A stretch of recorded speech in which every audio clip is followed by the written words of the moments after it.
now it will come out on the recording.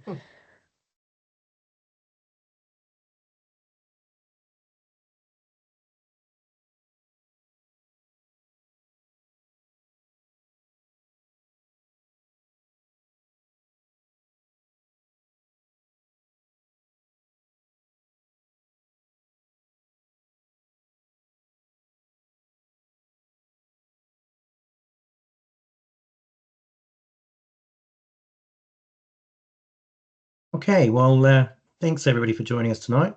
My name's Carl Eden. I'm the ruminant veterinary technical manager for New Zealand and Australia here at Boehringer Ingelheim.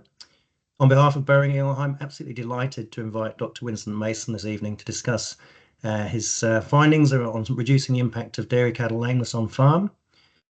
Winston began his career as a dairy veterinarian, and he's worked for 12 years across the North Island of New Zealand and also in the UK. His passion is lameness, and he loves to leverage farm data to solve on-farm problems. Now, Winston's recently finished his PhD. Funnily enough, that was on the topic of lameness in dairy cows.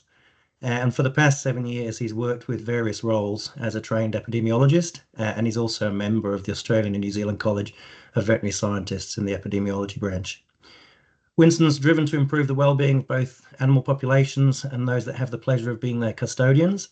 And to help facilitate this, 2 years ago, alongside some of his colleagues, he set up a veterinary research company called EpiVets. And they undertake research across the country on various aspects of animal health. It's my pleasure tonight to hand across to Winston. Winston, take it away. Cool. Thanks very much, Carl. I always love those introductions. They're so great to hear something waffled on about, but I appreciate it. And thanks very much for the Holstein Friesian Society inviting us along to present some of these findings that I'm definitely quite passionate about and love talking about. So tonight I'm going to split this talk into two topics. One, an overview of how we can improve our lameness treatment outcomes, and particularly why we really should be thinking of lameness treatment, improving our lameness treatment, as actually one of the best forms of prevention of lameness that we have up in our armoury. And secondly, to report the results of a study, a pretty brand new study that we've conducted in New Zealand, investigating the use of Medicam to improve some of these lameness outcomes. So it's a high-level overview and then some specific New Zealand research that hopefully you guys can put in practice for on farm. And thank you very much for also making time for the very, very busy springtime. So appreciate that. So to really understand why we can think of improving our treatment as prevention, I like to start off with this figure that's in some of the Dairy NZ Healthy Hoof resources. So in the front page of the Preventing and Managing Lameness Guide, there's this flow diagram. And what it's there to indicate is a whole bunch sort of high-level categories of what we currently know as risk factors for lameness. So things that might increase the chance of an animal becoming lame. And I'm not going to go over all of them, don't worry. But at the top, you have some pretty big categories such as the wet weather, body condition score loss, genetics. But what I want us to note is all of these arrows, all of these known scientific associations all point down towards a case of lameness. But flowing on from those arrows, we now have some really, really good data to say that once a cow becomes lame, she's at much greater risk of becoming lame than a non-lame animal. And the reason that this is mostly the case is these cases of lameness actually result in changes inside the hoof, particularly when we're talking white line, sole ulcers, and sole hemorrhage, sole bruising, those sort of conditions, that these cases of lameness actually show up with damage inside the hoof. And some really, really, really fascinating, or at least for a geek like me, fascinating CT images and X-ray images of hoofs in animals that are non-lames. This is on the left here, where you don't need to know all the anatomy, but you just take a note of these bones here, the bone inside the hoof, nice and smooth. It's nice and smooth edged. We follow on the animal on the right. This is an animal that had been recorded as lame a couple of times in its life. Was now dead at the time of the image. But to note, there's a huge amount of increase in bone growth, kind of like an arthritis type of problem, that this is actual bony change inside the hoof. Once there's bony change, we can't fix this animal. So she becomes more and more likely to become lame. This has been shown not once, not twice, but multiple times, both first in the UK, in the States, and now even in New Zealand. So we know that these changes happen in lame cows. So when we start thinking about it, is that a case of lameness sets inside this really negative cycle of her more likely to becoming lame. So there might be a reason in the first place for that cow, but once that's happened, she's much more likely in the future to become lame. So, I mean, should be reasonably obvious, why is improving treatment then so critical? Well, there's really probably at face value might seem like a silly thing to say, but we now have really good data that the most important risk factor for lameness is a previous case of lameness. And when we start looking at, maybe not just for your farm, but overall at a sort of population level across New Zealand, we all know that farm that has hardly any lameness, but just horrific races. And then you have those other farms that have beautiful races, but quite a big lame cow problem. And obviously in that particular farm, you need to find out what is the most likely cause of their lameness. But if we were to try to give some advice across all farms that will have an impact. So if a farm has lovely races and a big lameness problem, obviously telling the farmer to spend 50K on improving their races isn't going to have a benefit. But improving their treatment outcomes will consistently have a benefit on preventing new cases that we now know. And there's good news is, yeah, if we identify and treat these animals more appropriately, we can prevent some of these hoof damage and permanent changes happening, and we can almost cut out the chance of them becoming lame again. As researchers and veterinarians and even farmers, we've been harping on about this for a long time. Treat your lame cows more, and you guys are coming back to us and saying, we know, we just don't have time, and also we're not entirely sold of the benefits of doing that, and I think they're fair enough questions. So in the past, we've talked about some of these findings that mainly have been overseas, States and the UK, on the benefits of improved lameness treatment. And they are reduced duration of lameness, reduced number of cases, culling, reproduction, and so on. But what we probably haven't stressed home enough is just how big these changes can be.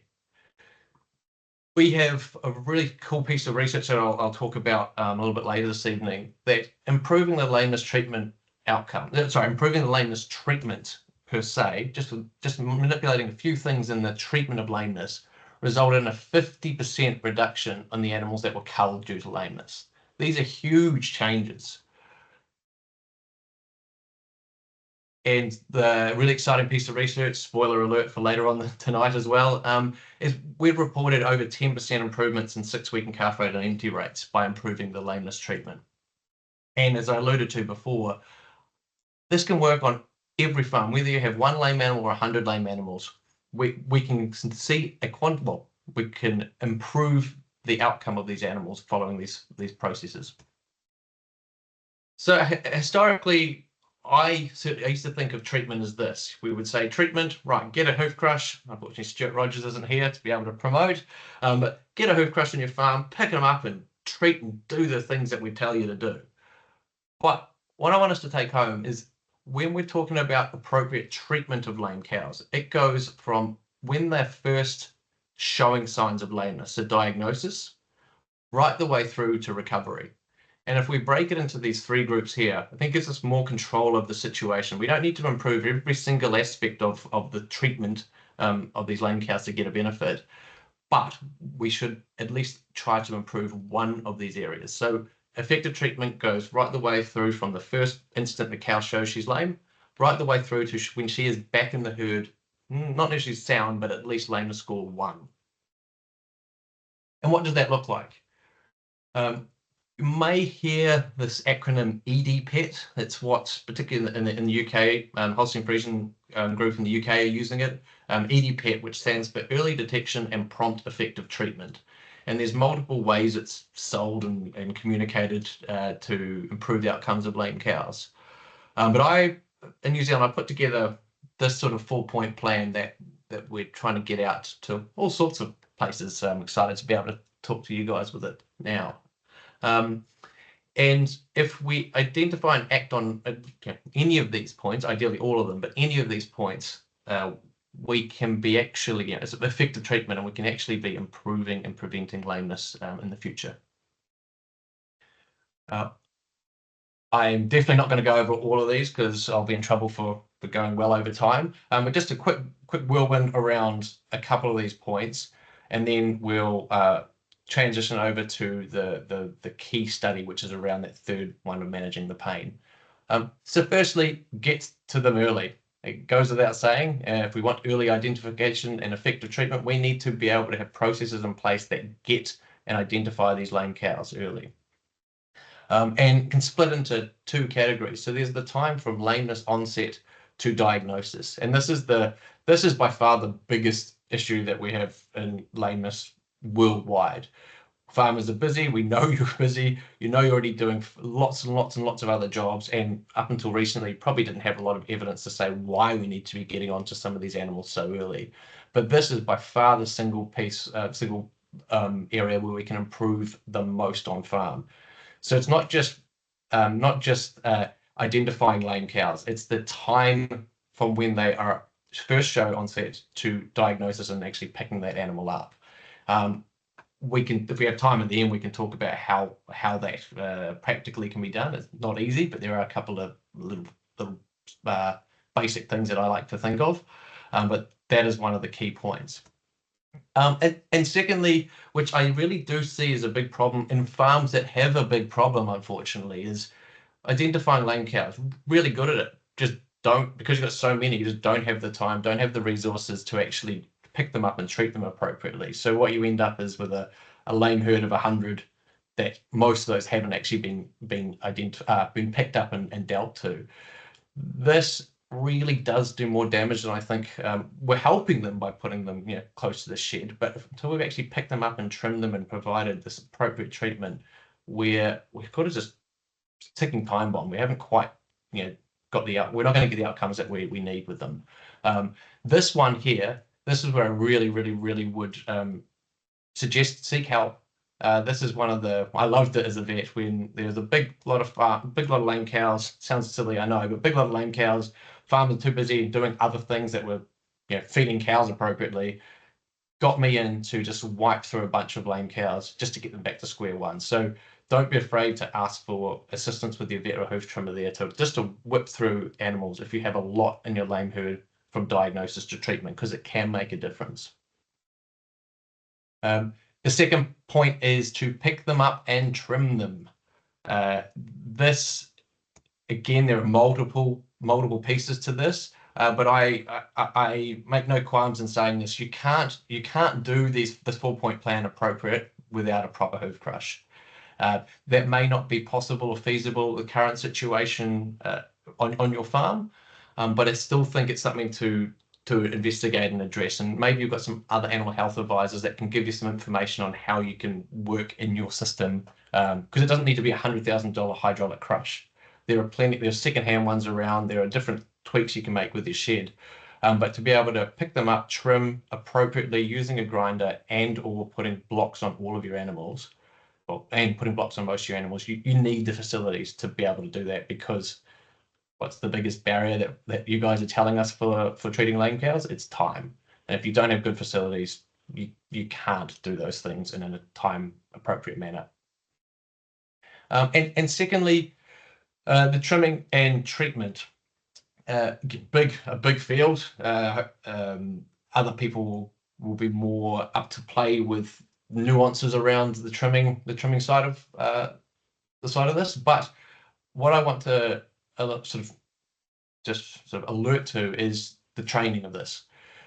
Vast majority of farmers we surveyed haven't had any formal training with hoof trimmers. Hoof trimmers, the actual qualification can be years before they're out doing the job professionally. I continually learn. I continually pick up things when I go to these training sessions, and I think that is something that is very, very useful. Is continually getting upskilled on the trimming and treatment of lame cows. Makes the job better, makes the job faster, then you're more likely to get onto them and trim them earlier. apologize if it sounds patronizing, but it's just such a cool couple of cool, easy things to just get on top of the game there. The third category to improve our treatment outcomes is I've put under the umbrella of manage the pain, and there's specifically two things that I mean when we talk about that, and that one of them is the use of blocks. I don't care, blocks, cow slips, high heels, jandals, whatever you use, as long as you're using one of those religiously. That is critically important. It manages the pain of the cow, but also it has significant benefits to their outcomes. And the second one with the generic injection for this talk is the use of pain relief injections, more commonly known as anti-inflammatories or non-steroidals. And that's that we loop back around to that for the second part of the talk. But really key part to improve the outcomes, not just in the short term, but in the long term. And finally, yes, it might be challenging at the moment to get on top of 1, 2, or 3 on your farm, but I feel that most of us can improve the recovery of our lame animals. Definitely something when I was out being a real vet, going out there trimming and treating lame cows, something I was nowhere near aggressive enough with, or probably even thought about much, was how do we manage the recovery of these lame cows? Three things to think about. There are more than this, but the 3 things that I like to think about is the nutrition.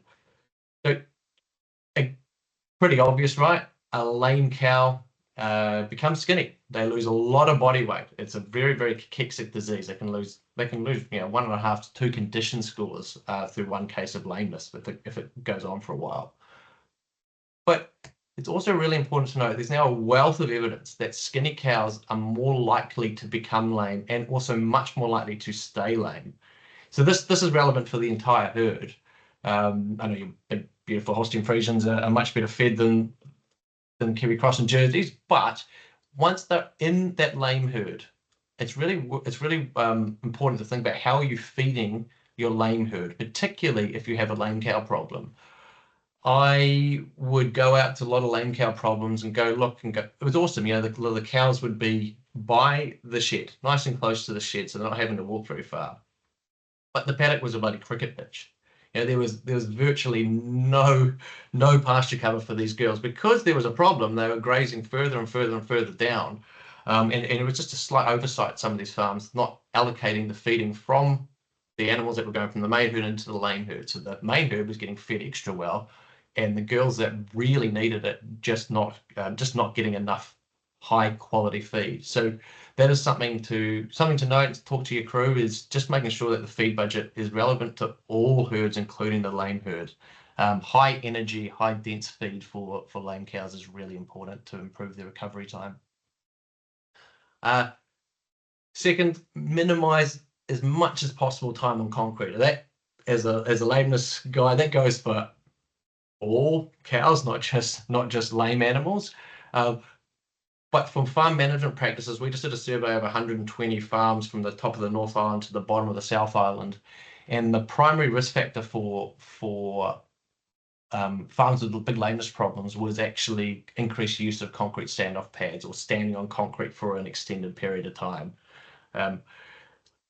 So when we're talking about animals that are already lame, every little extra minute that they spend on concrete increases the time, or most likely will increase the time that they are going to stay lame. So just working within your farm systems to minimize the amount of time on concrete can actually have quite a big difference to the recovery rate of these cows.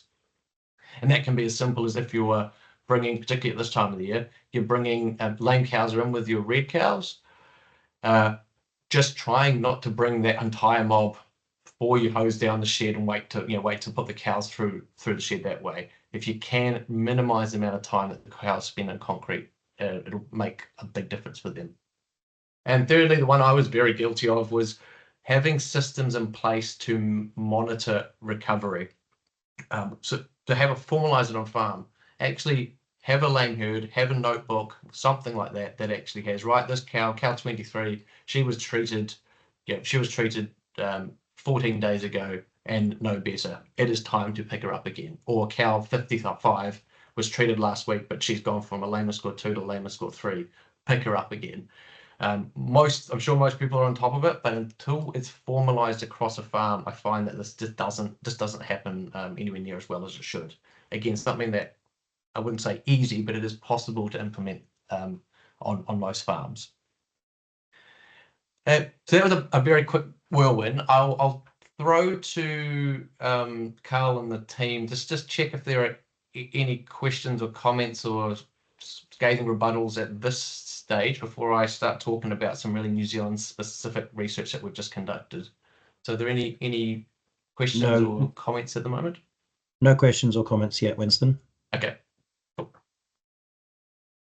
So I skipped over the manage the pain component because we want to discuss it in detail now. But the main as vets, we've always promoted and talked to farmers that we should be using anti-inflammatories. You should be using pain relief, and I still maintain that we absolutely should be. We should be using pain relief for painful conditions. But that's a hard sell that can be quite a hard sell to get big behavioral changes across a system when we have to be practical and we have to be sort of thinking about the economics of some of these decisions. And up until recently, there hasn't been a huge amount of information for lameness anyway on the sort of economic benefits of these products. So I want to go on the record to say I recommend anti-inflammatories and pain relief to all cows in pain. I think just from the short-term benefit that is there. But I'm here today to say actually we've got some really, I think, exciting sort of longer-term production benefits that we can report on now. When we talk about what the anti-inflammatories or pain relief, sometimes also called non-steroidals, they might track around back and forward in this talk. When we look at what benefits do they have, they're often broken down into a short-term, medium-term, or longer-term perspective. Short-term, I wouldn't say that's good. Short-term is predominantly around the acute welfare. So we give, they're feeling really sore, we give them a drug that gives them some pain relief. They're probably going to feel a little bit better in the short term. Not a big change in the animal, but we're going to make them feel a little bit better. With the medium term, that's the most logical. That's sort of the most logical argument. We give a drug in general. We give a drug. Do they cure that outcome? So for here, we're saying we're giving a pain relief drug such as ketoprofen or meloxicam. Is that improving their lameness cure outcomes? And there, in the last 10 years, there's been about 6 papers looking into this, and there's a pretty consistent theme to that.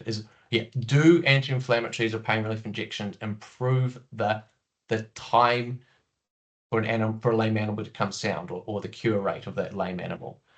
And so I don't keep everyone for too long, I'll give you a 30-second summary of what the information and research is saying, is that if we get onto them early, so we're not looking at these hideous claw amputation type of girls, these ones that have been lame for months, ignore those. If we give them these pain relief injections, and in the case of most lameness, so your white line and sole ulcers, all 3 of those, we can get a huge improvement in cure rate. We're talking the 50% mark here. So if normally an animal took 30 days to get back in the herd, doing this, you can be 15 days back in the herd. But the research is reasonably clear on needing all 3 of those to have that lameness cure benefit. So if you're having someone come out your farm, either or, go and saying, use this or use this, challenge them. Get a system in place. If you want to improve your lameness cure rate anyway, get a system in place that can enable all 3 of these to occur. But the area that excites me most, which we're going to finish up on here, is what are the longer term outcomes? So we think of lameness as this disease that it really smashed these cows in the short term, but there's a lot of cost of lameness that is sort of founded much later on after that case. So what data is out there that if we give an anti-inflammatory pain relief injection to a lame cow, what longer term improvements? So that could be, are we reducing repeat lameness? Are we reducing culling? Are we improving reproductive outcomes?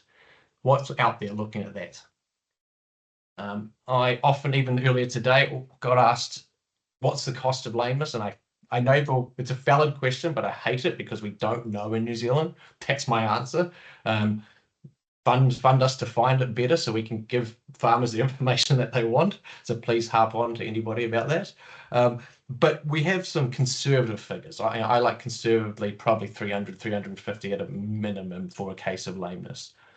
This is a really cool paper out of the States from 15 or so years ago, breaking down the proportion of where lameness costs farms. I like this model because it's probably pretty consistent across systems. We don't have dollar figures, we have percentages.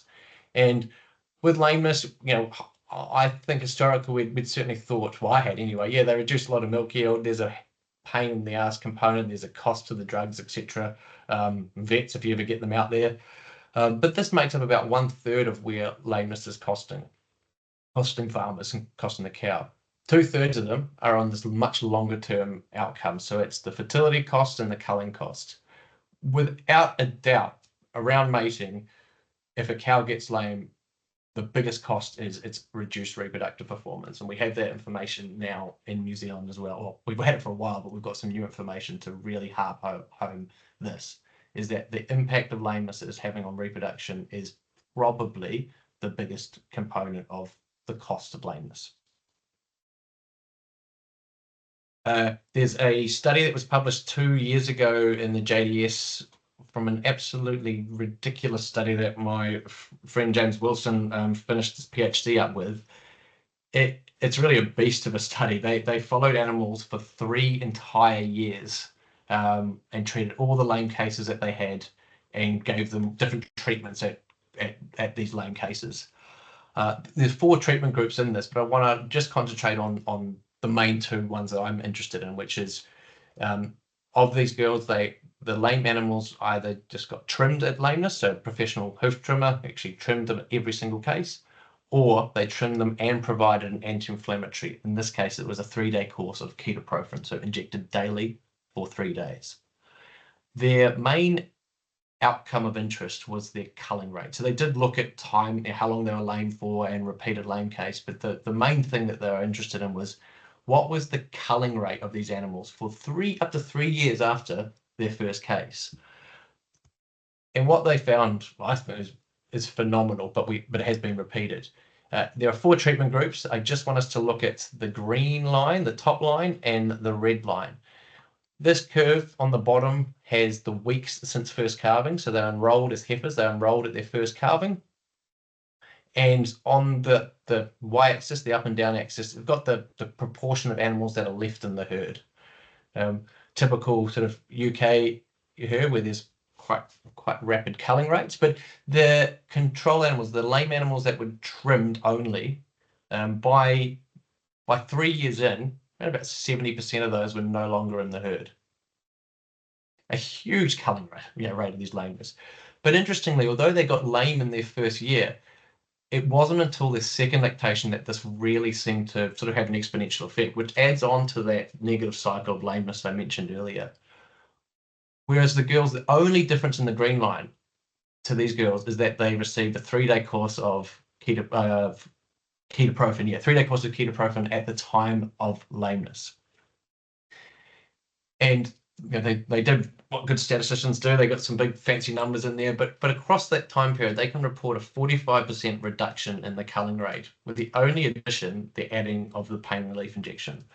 Now, I was already conducting this piece of work that we're going to talk about now, so I was it was good to see this come out. But if we just had this in isolation, I'd almost be questioning it. It's such a massive change. But we have now 2 or 3 other pieces to back up the size. We can really get these big improvements in long-term outcomes of these girls. So we're good. I'm doing pretty good with time. I've been told everyone needs to get home. So the last part of the chat is to go over this really cool study that Boehringer Ingelheim funded through EpiVets and at the time Vet Research. So I wanted a big shout out to Boehringer Ingelheim for inviting me along tonight, but also for investing in some pretty cool animal welfare and animal production research in New Zealand that honestly we're sorely lacking. We were talking just before this webinar started about how frustrating it is Emily and some of the other crew were just saying how frustrating it is that there's just not a lot of New Zealand information on lameness, and I hear you. I was harping on for years and years about that. So yeah, just wanted to do a big shout out for a company funding some New Zealand-centric research. So we conducted a randomized control trial on 5 Waikato dairy farms. There were a couple of there were no pedigree Holstein Friesian herds in there, but they were more on the bigger black and white girls.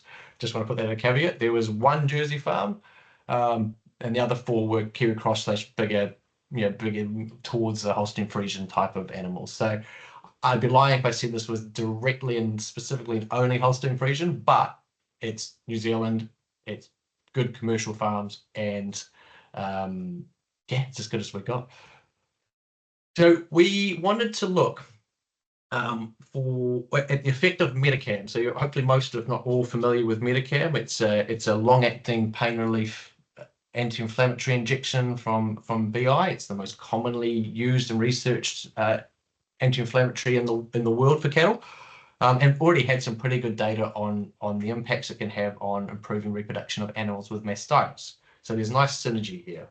So we wanted to see if we gave Metacam to a lame animal that was lame just prior to or during a mating period, can we improve the key reproductive outcomes of time to conception, 6-week in calf rate, and I'm old school, I still call it empty rate, but I think we're meant to call it not in calf rate now. But yeah, we wanted to look at those 3 sort of big metrics of reproduction.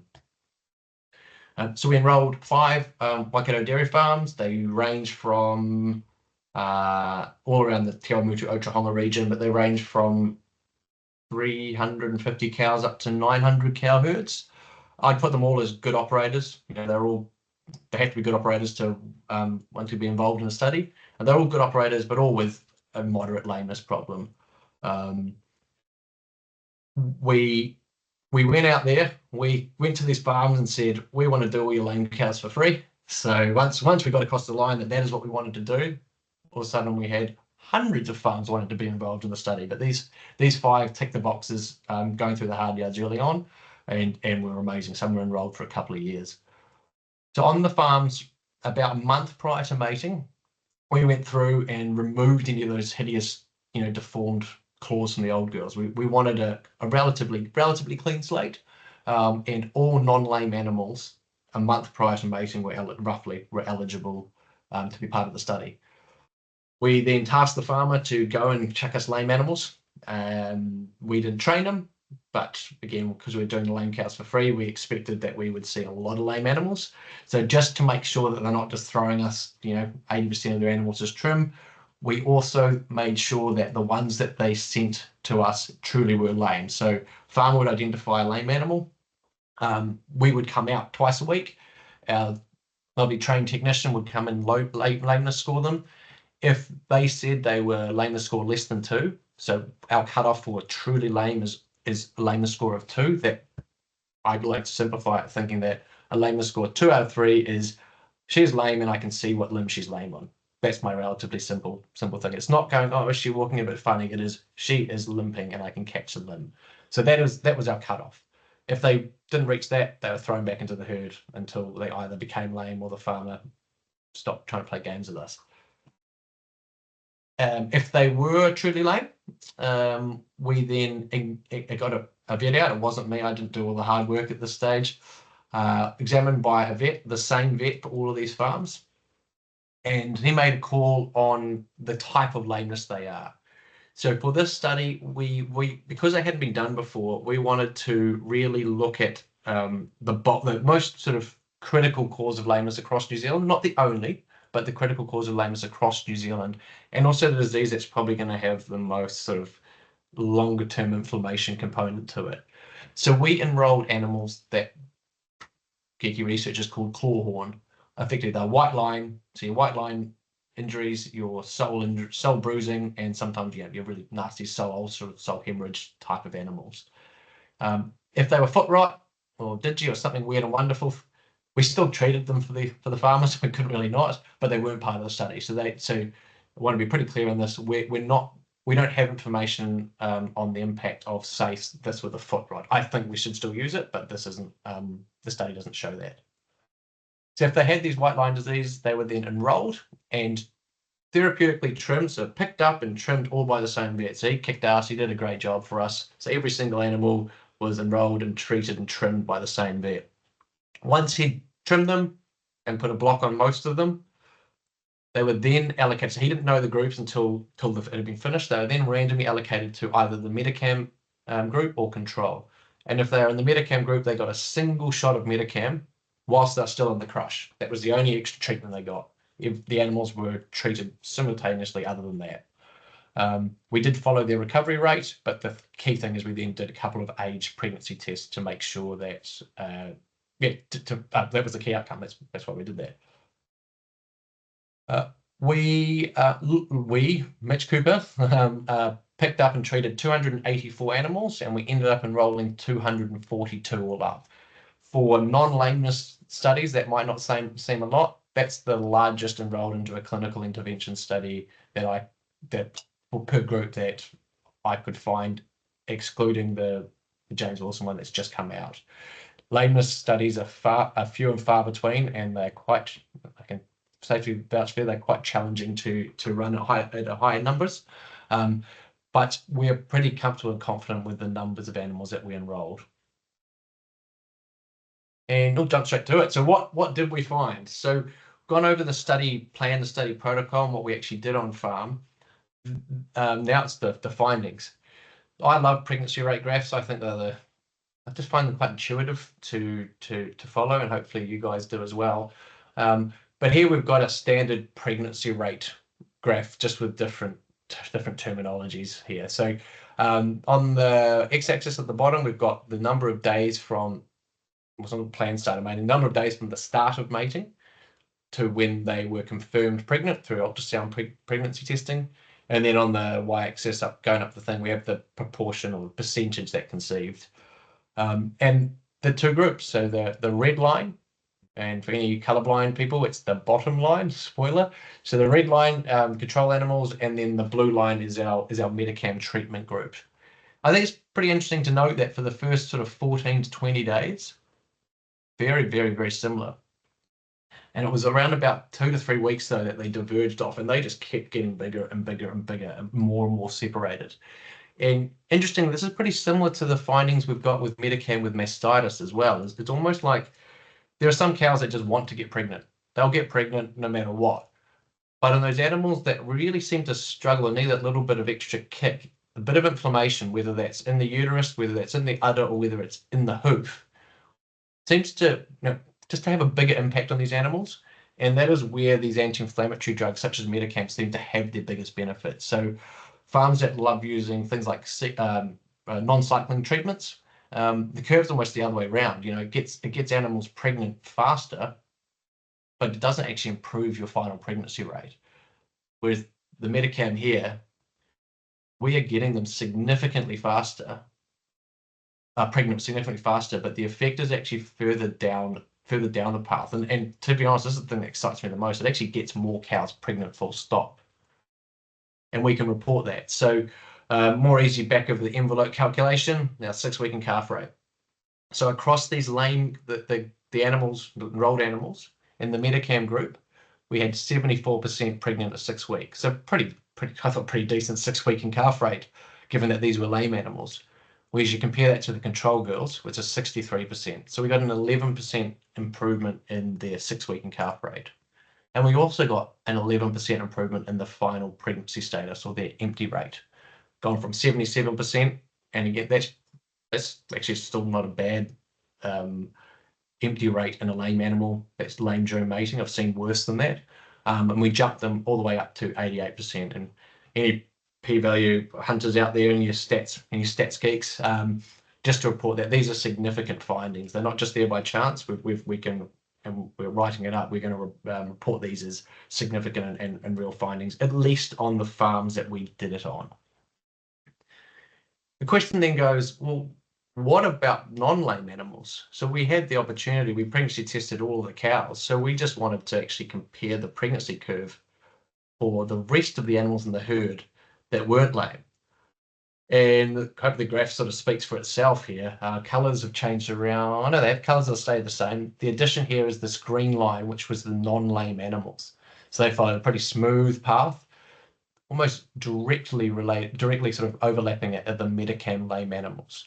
So we can't directly compare them, but we can still make it, I think, pretty fair assumption or inference that the Metacam in these lame animals in these studies was almost mitigating the negative impact of lameness that lameness was having on these cows. I really like that figure there. And so the last thing to note about the study is the other question we get is, oh yeah, it's all well and good, Winston, but you know, like how bad were these cows? Sounds like you know, are we talking about giving pain relief to the really bad ones? Or are we talking about giving pain relief to these ones that are, you know, they're not even lame? And the findings from the study, the way we ran it, we can sort of report it right down the middle. It's probably the average lame cow. It's not for the really bad ones. It's not the ones that need a claw amputation. It's not the ones that may not leave the farm. It's also not for those ones that are lameness score 1. The way we enrolled these animals, they were clinically lame.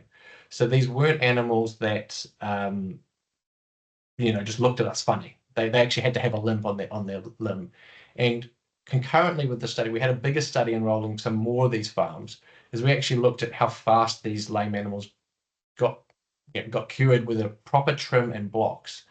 And this is just pointing to an article published last year that reported one of the really rapid cure rates following that plan that I talked about earlier this evening, is that we can get really good cure rates if you just follow a 1, 2, 3, 4 plan.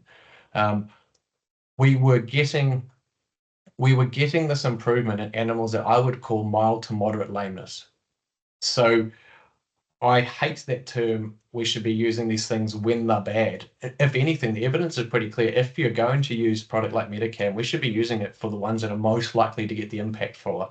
Mastitis, this paper here is the mastitis one from Scott McDougall, also using Metacam, also in New Zealand, showing a big reduction actually in the culling of dairy cows with mastitis, with mild mastitis.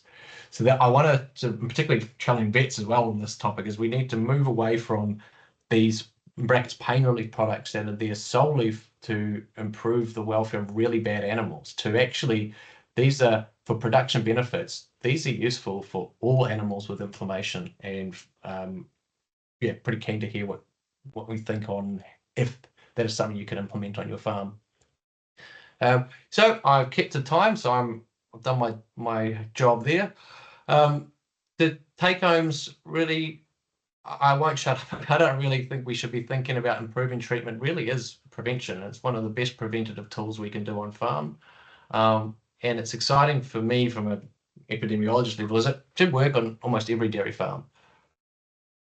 The best way to get an improvement here, like anything, if you've got a mastitis problem, you actually, the best way is to make a plan. You actually go, right, if you've got a mastitis problem, I'm going to strip the colostrums into the milkers, and I'm going to go back left on Monday and then back right on Tuesday.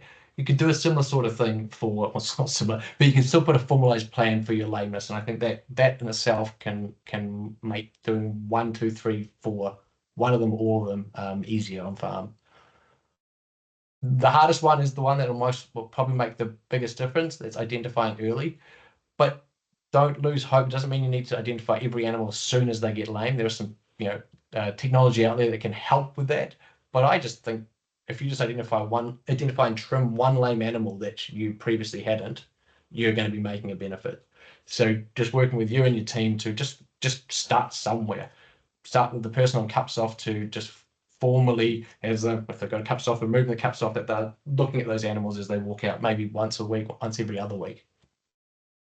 And you don't have to change all of them, but I think there's enough things out there we can at least change one of those aspects, 1, 2, 3, and 4. We can make pretty massive improvements in our reproductive outcomes of lame animals, with the caveat that this information was animals that were lame in and around mating, with the addition of Metacam on top of proper lame treatment. And I think this is the base of where we should be. I really strongly believe that this is the messaging that every lame cow should receive: non-steroidal, pain relief, anti-inflammatory, whatever you want to call it, hand blocks, unless there's a good reason not to. So rather than going, she's bad, she should get that, you know, there should be a good reason not to provide these treatments. And I know it can be a bit of a challenge. It's just another thing to add to your armory, but we are finally and hopefully starting to provide some information back to farmers to quantify and justify some of these things as vets that we've harped on for maybe for a while.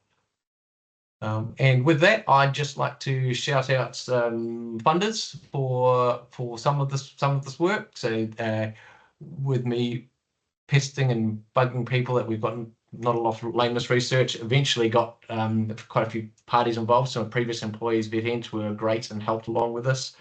We did manage to get some, HFNZ came on board and were very, very awesome and helpful when this came through. This was, bear in mind, this was 5 years ago when this study started. Massey University, and then this helped getting a larger funding bid from MPI. And of course, separate for the second part of it, that was funded, the Metacam study was funded by Boehringer Ingelheim. I make no qualms, it was me hounding them because I was convinced we would find something good, but I'm still very grateful for their support for the study. And finally, thanks to you guys for sticking around if you're still here. So thanks very much. And I'll chuck it back to whoever wants it. Thanks, Winston. So just one question's come through for you from Andrew Christie. Not about your study, but about the previous study that you were talking about. Were the same decision criteria applied for each culling group? The culling study, that was farmer dictated, and they did report. So the farmers were they were involved in the study, but they were sort of partially blinded. I don't think they were fully blinded, but they were partially blinded in what groups. These guys basically lived on farm with them, but the farm managers made the call on the culling, and they did record why they were culled. They couldn't statistically analyze it, but not surprisingly, the most common reason why they were culled was because they were non-calf. And I think that's why the delay, or one of the reasons, is that year 1 there's not a big jump, year 2 there's a reasonable jump, year 3 there's a much bigger jump in culling. These are all around calving herds as well. There was a delay in the farmer making the decision on what to do with these animals that weren't pregnant. It looks like we sort of followed on from that, but in essence, the question that came out of that was, is it because of reproduction? And we were already doing the work to say, is reproduction impacted? So I think we can kind of, different studies, different countries, but we can kind of put one and one together and make 3. I'll just throw more questions at you. That's fine. Yep. No one else wants to. A lot of people are using wearables now. Are you finding, well, is there a lot of research, I'm guessing not within New Zealand, but on the early detection using wearables, or are we not at the stage yet that we can kind of rely on that? Yeah, so really, much. Yeah, good question. Andrew Christie is I work with him a lot, so no qualms with saying so. He's heavily involved in herd eye, previously omni eye. The people I just asked the question, so it was a nice leading question that you've just popped out there. So technology in general, so precision livestock farming has a really good place to assist farmers identifying early.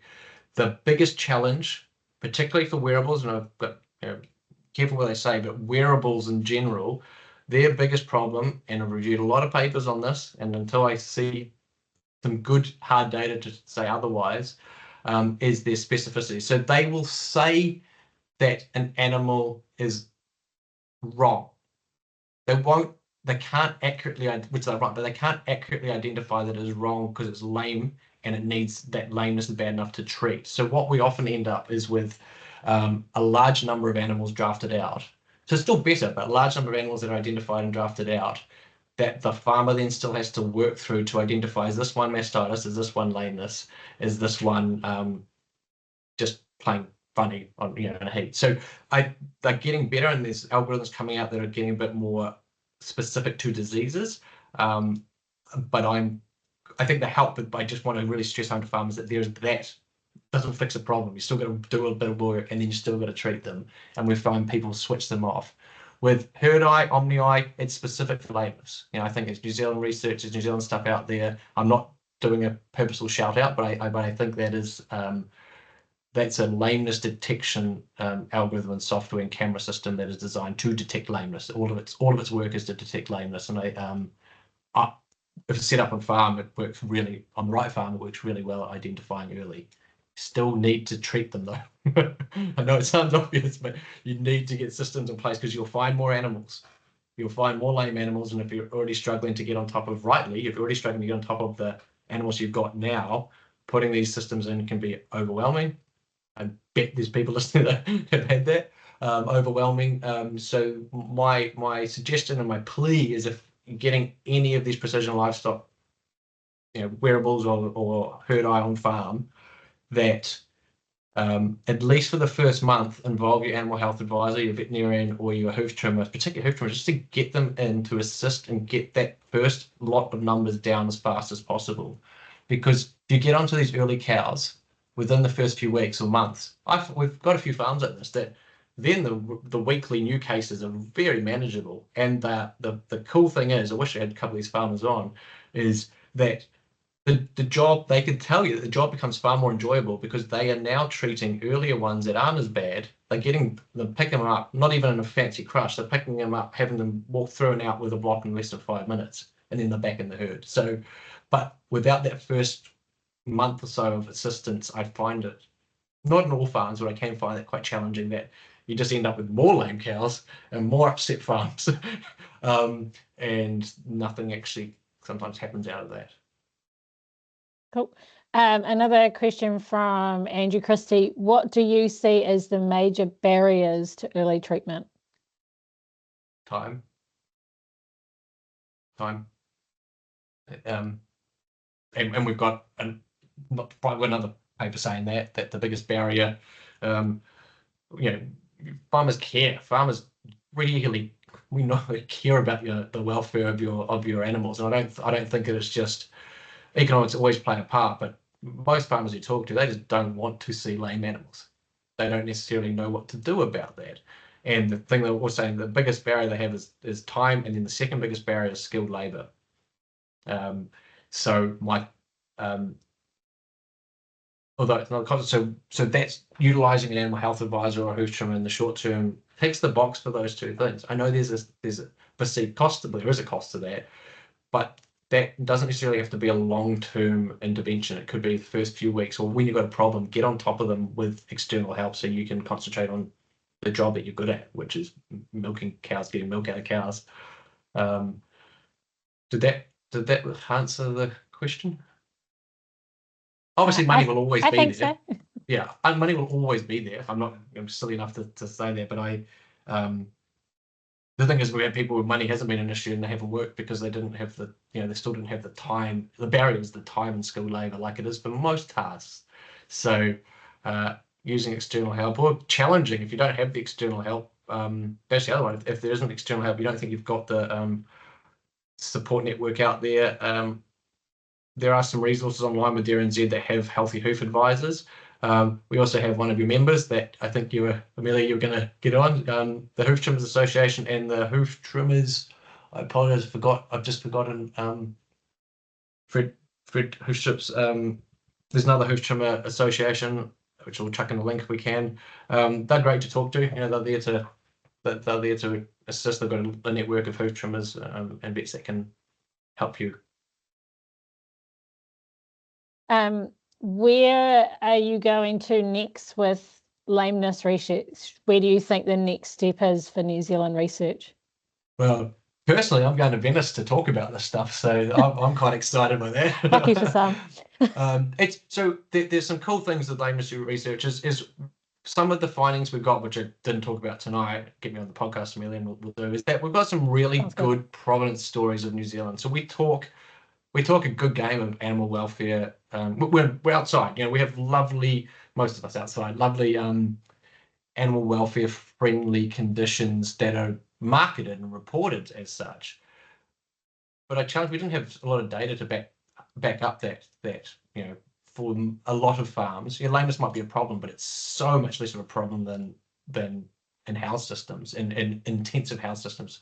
And we reported an average prevalence, so percentage of lame cow on any given day of about 3% across these 120 farms. And we had farms on the top of Northland all the way to the bottom of Southland, different systems, 1 through to 5. And on average, there was about 2 or 3% lame. A recent review of lameness prevalence studies worldwide puts it at about 24%. So if we went to a farm in the UK, went to farms in the US, a cow's got about 1 in 4 chance of being lame. So we can quantifiably say that we have some of, if not the best, lameness outcomes as a country anywhere in the world. And we've just got this out there, so we're going to market it and communicate it. So that's really good. But the big but is the challenge is the range. So if we don't know where there's a problem. So that's the risk to New Zealanding, because we don't know, unless a farmer comes out and tells us, and it's a hard thing to do. I've got a big lameness problem. Who do I ask? Like I can just keep going. I'll just keep going and keep going and keep going, and then it gets such a big problem that you're like, bury your head in the sand. We don't know where these problem animals herds are. So long story short, we just keep pushing on improving the treatment because we're so convinced that it will improve the preventative strategy of New Zealand Inc. across the farm. So even if we can't identify those farms that have 15% lameness, if we can get them to tweak just a little bit of their treatment plan, it's not going to fix everything. I'm not naive enough, but we know that on that farm it will assist for their immediate welfare of the cows and also long term. So we want to flip the whole messaging, and I do mean we. There's a group of us that are talking about this information that we want to flip it on its head. And we're continually working on improving the treatment outcomes. So I'm a vet. I'm now a research study. So the best thing, let us know what you guys want. Like we're in a privileged position where we can, as epi vets and some of the people we work with, we can rack up a value proposition. We've had some success in that. So if there are particular things that your members really care about, whether that's risk factors, whether that's nutrition, whether that's please, if there's my contact details somewhere, please reach out, because these ideas come. A lot of the work that Medicam study came from farmers. They were using it for mastitis, and they had great results. It was like, inflammation. Like that. It was much easier for us to get funding for cool work that genuinely comes from the idea of a farmer, but farmers don't have time to actually push that through. So yeah, use us with your cool ideas. If you feel comfortable doing that. Shameless pitch. No, I love it. It's great. Cool. I could ask you questions all night about this, but I'm the one that wanted it to end at 8 o'clock. Yeah. So we're going to stop there. But thank you so much, Winston, for your vast knowledge on this topic and the research that you've done. And I'd just like to quickly thank Boehringer for coming on board with us. Boehringer Ingelheim has been a partner with Holstein Friesian New Zealand for over 25 years. And we love the partnership that we have with them. So it's great to be able to show off some of the work that they have been involved in. So thank you to Boehringer. And I'll hand it back over to Carl, and Carl can finish us off. Lovely, thank you. Well, no pressure given it's just turned across to 8 o'clock. But I think everything's been said. On behalf of Boehringer Ingelheim, I just wanted to thank, obviously, Winston for taking the time to take us through what is a very exciting topic. Thank you, Amelia, on behalf of the New Zealand Holstein Friesians for putting this together. And for everybody who's attended, thanks for taking your time outside of your busy schedules to make time to listen to us. Wish you well. Hope the calving season goes well. And we'll look forward to meeting you again in the future. Awesome. Cool, thanks guys. And just for anyone that's still on, this has been recorded tonight and will be available on the Holstein Friesian New Zealand YouTube channel if you've got other people that want to come back and listen to it, and we'll post it up in our social media as well with the link. But thanks everyone for joining. Cool. Awesome. Thanks guys. Cheers. Thank you. Bye. Cheers, folks. Take care.